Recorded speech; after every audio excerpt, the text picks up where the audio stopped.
Не ми се иска да говоря за условия. Аз никога не говоря за условия. Просто смятаме, че ситуацията такава, каквато е в момента, вече е нетърпима. Е нетърпима.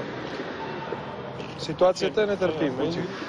Аз ще изразя лично мнение. Това, което направиха, няма нищо в подкрепа на българския волейбол, точно обратното.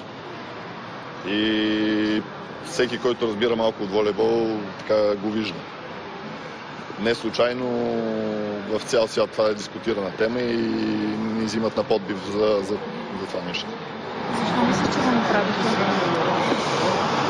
Аз не мисля, знам, без да твърдя, без да изваждам някакви доказателства или нещо. Лични са мотивите, не е спортно-техническа тяхното становище. Лични на Данчо Лазаров към Радостин Стойчев? Не мисля, че са само негови, въобще като цяло.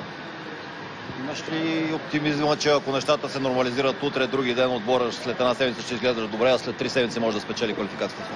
Много, много трудно и ще бъде плод на страшни усилия. Както физически, чисто в тренировъчния процес, така и емоционално. Ако ви предложат, бихте ли се върнали начало на това? Аз смятам, въобще не мисля, че някой ще ми предложи, така че въпросът ви е хипотетичен.